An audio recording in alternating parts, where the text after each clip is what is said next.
찬송가 209장 함께 찬양함으로 새벽기도회 시작하겠습니다.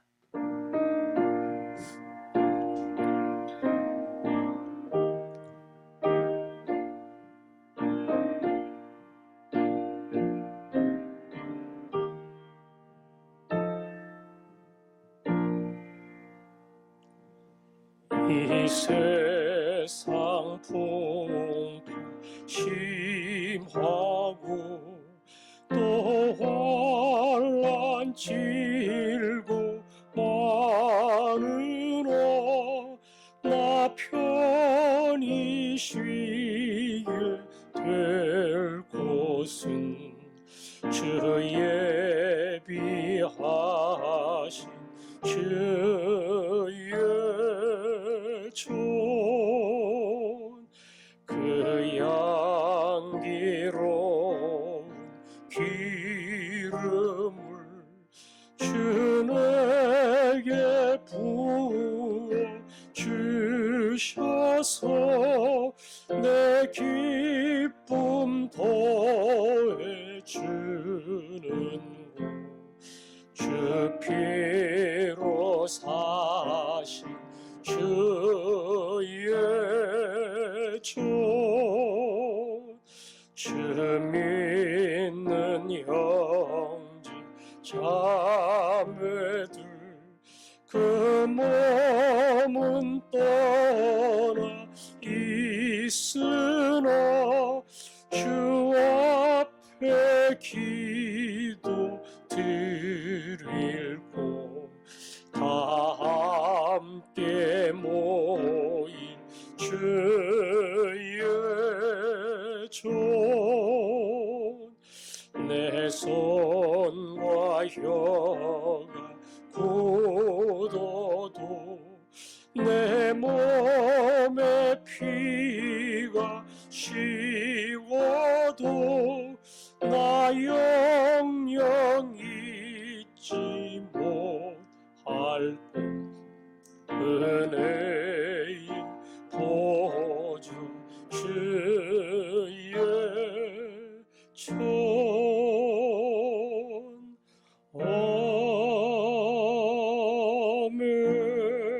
아멘. 아멘. 주 믿는 형제 자매들 그 몸은 떠나 있으나 주 앞에 기도 드릴 곳 나 함께 모일 주의 전. 내일부터 대면 예배를 시작합니다.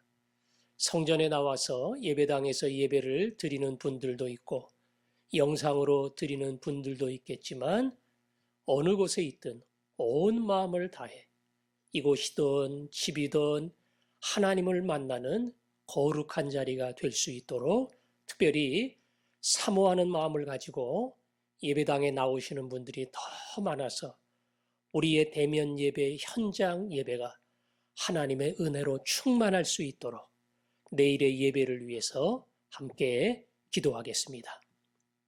아버지 하나님, 내일의 예배를 위해 기도합니다. 이 시간 우리의 간구를 들어주시고 아버지 앞에 드리는 이 예배가 하나님의 거룩한 임재가 있고 우리의 예배 하나하나를 전부 받으시는 영광스러운 시간이 되게 하여 주옵소서. 아버지, 우리가 예전처럼 모두 이곳에 와서 하나님을 예배하며 함께 만나는 그러한 시간을 가질 수는 없습니다. 찬송가 가사처럼 몸은 떠나 있으나 그러나 우리가 주를 예배할 때에 예배당이든 집이든 주 안에서 우리가 하나며 화전중앙교회임을 잊지 않게 하시고 온 마음을 다해 예배할 때에 하나님의 충만한 은혜가 임하게 하여 주옵소서. 특별히 현장 예배를 사모하게 하셔서 내일 드리는 이곳의 예배가 주의 복으로 충만하도록 주님 은혜를 더하여 주시기를 원합니다. 함께 해주심을 믿습니다. 아멘, 아멘. 한 주간을 지켜주신 아버지 하나님 감사합니다. 내일은 주일이고 저희들이 이제 다시 대면 예배, 현장 예배를 시작합니다. 아버지, 이곳에 나와 예배하든 가정에서 영상으로 드리든 예배하는 모든 자가 주 안에서 하나며 화전중앙교회 가족임을 잊지 않게 하시고 우리가 예배할 때 하나님의 위대한 임재가 그곳에 함께하게 하여 주옵소서. 특별히 현장을 사모하는 마음을 주시고 그 사모함을 가지고 기대의 마음으로 이곳에 나올 때마다 이전과 다른 하나님의 놀라운 복이 예배하는 주의 종들의 가슴마다 채워지게 하여 주옵소서. 예수님 이름으로 기도합니다. 아멘. 누가복음 24장 44절부터 마지막 53절까지 교독하겠습니다. 44절부터 53절까지입니다. 또 이르시되 내가 너희와 함께 있을 때에 너희에게 말한 바 곧 모세의 율법과 선지자의 글과 시편의 나를 가리켜 기록된 모든 것이 이루어져야 하리라 한 말이 이것이라 하시고 성경을 깨닫게 하시고 또 이르시되 이같이 그리스도가 고난을 받고 제3일에 죽은 자 가운데서 살아날 것과 또 그의 이름으로 죄사함을 받게 하는 회개가 예루살렘에서 시작하여 모든 족속에게 전파될 것이 기록되었으니 너희는 이 모든 일의 증인이라. 볼지어다 내가 내 아버지께서 약속하신 것을 너희에게 보내리니 너희는 위로부터 능력으로 입혀질 때까지 이 성에 머물라 하시니라. 예수께서 그들을 데리고 베다니 앞까지 나가사 손을 들어 그들에게 축복하시더니 축복하실 때에 그들을 떠나 하늘로 올려주시니 그들이 그에게 경배하고 큰 기쁨으로 예루살렘에 돌아가 함께 있습니다. 늘 성전에서 하나님을 찬송하니라. 아멘. 예수님은 부활하신 몸으로 제자들에게 나타나셨습니다. 오늘도 제자들이 모인 자리에 나타나신 예수님이 그들에게 무엇을 말씀하셨는가? 성경에 보니까 예수님은 엠마오로 가는 제자들에게 하셨던 동일한 마음을 다른 제자들에게도 주셨습니다. 모세의 글, 선지자의 글, 시편의 말씀, 구약 성경 전부지요? 예. 그때는 신약 성경이 없었으니까 예수님이 일컬은 이 모든 것이 성경의 전부입니다. 너희들이 그 성경을 알지 못하느냐 말씀하시고 그것을 풀어 깨닫게 하셨습니다. 바로 그 성경이 나에 대하여 예언하기를 그리스도가 죽으실 것과 그리고 3일 만에 살아나리라.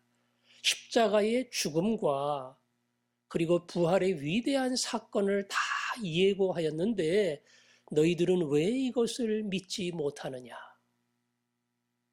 구약 성경의 모든 것이 예수님께 집중되어 있고 예수 그리스도는 구약의 성경을 완성하는 분이고 그리고 구약 말씀이 예언한 그대로 죽으시고 예언한 그대로 그분이 살아나셨다고 하는 것, 이것을 제자들에게 설명했습니다.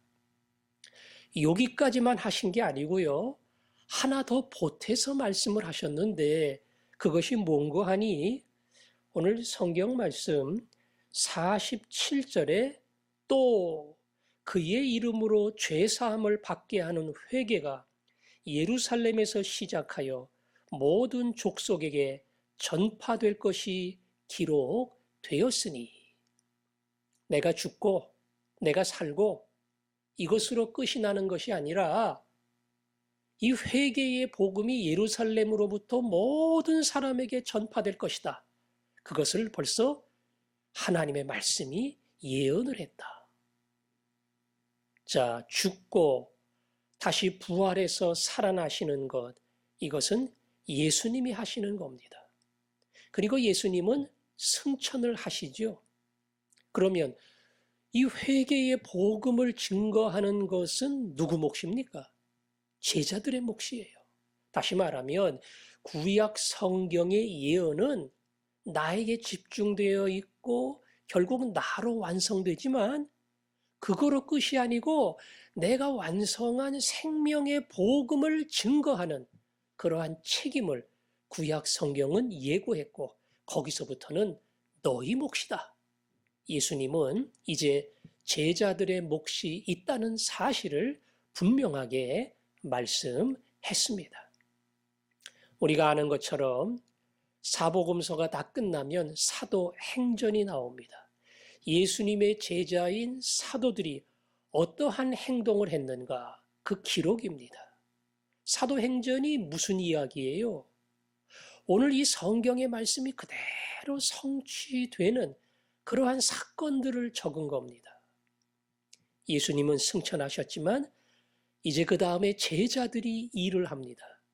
그들이 만났던 예수, 그들을 위해 죽은 예수, 그리고 죄의 용서를 선포하신 부활, 이 죽음과 부활의 복음을 제자들이 전하기 시작을 했고요.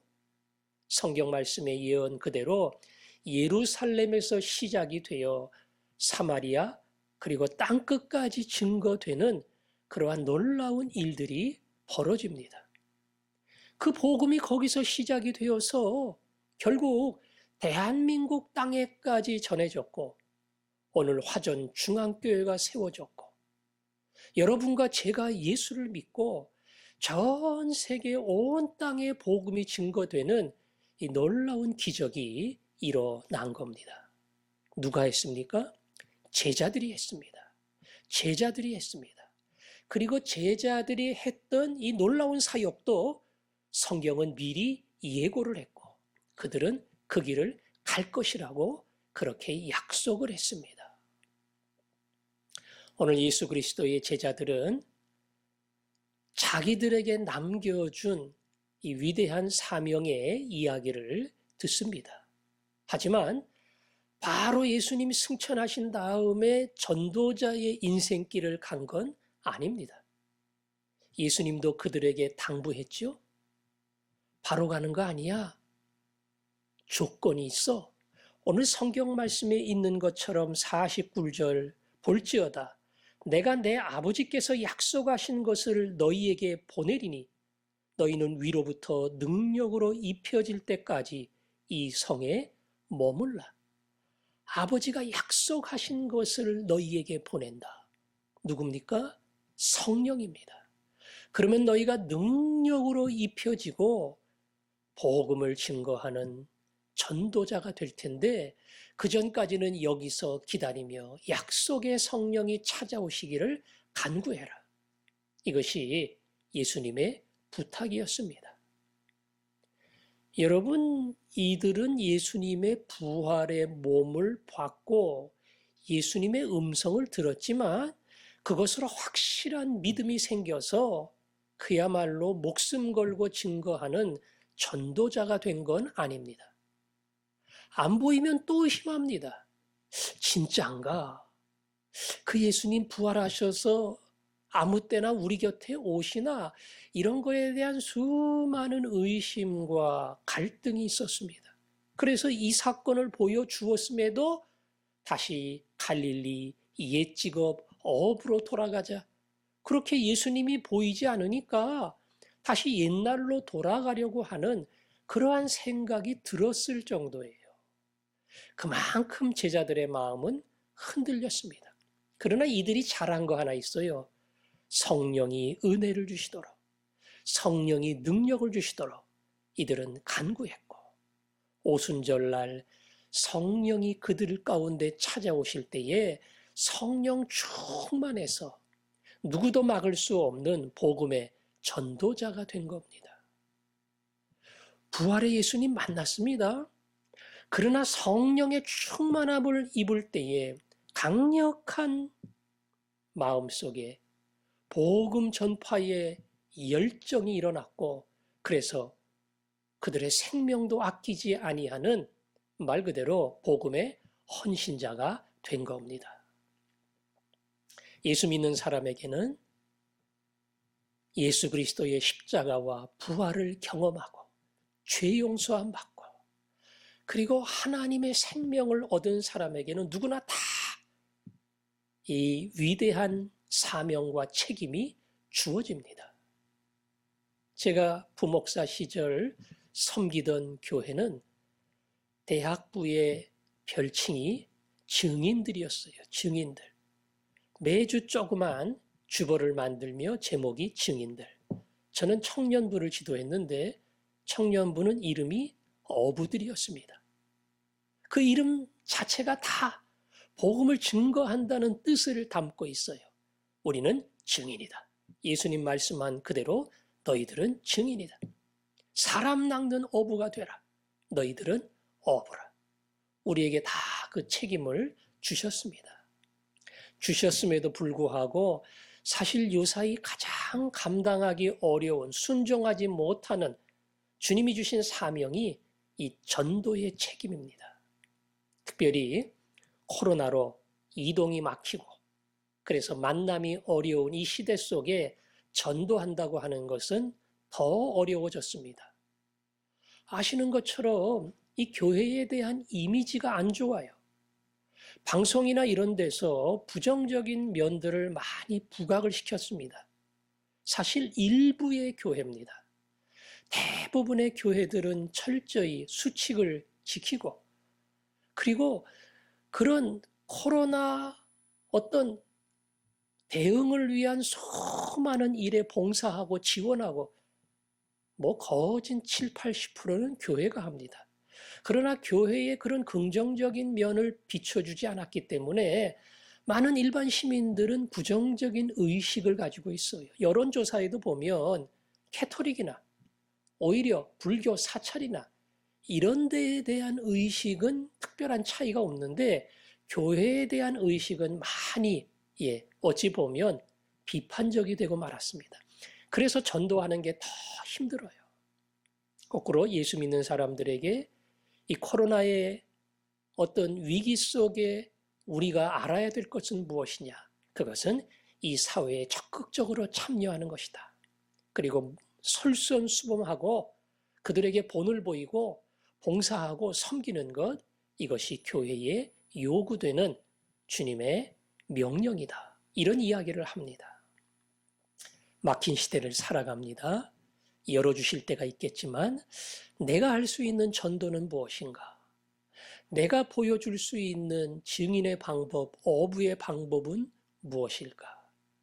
그게 전화든 그게 카톡이든 혹은 다른 방법으로 찾아갈 수밖에 없는 입장에 있을 때에 우리의 이 마음이 전달이 되어서 오늘 주님이 주신 내가 너희들에게 주는 내 유언과 같은 최고의 명령, 그것은 너희들은 증인으로 능력받아 온 땅에 복음을 증거하라. 이게 내가 마지막으로 너희들에게 주는 사명이다. 이것이 우리의 사명이라는 사실을 기억하고 그 말씀을 따라 순종해 갈 때에 부족한 나를 통해 한 명이 주 앞에 돌아오는 위대한 사건들이 벌어질 줄로 믿습니다. 오늘 우리가 그러한 믿음을 가지고 하나님 제가 잘 못합니다. 그러나 예수 믿은 거 얼마나 좋아요. 제가 예수 믿고 인생의 가치와 목적 발견했잖아요. 예수 믿고 천국 백성 됐잖아요.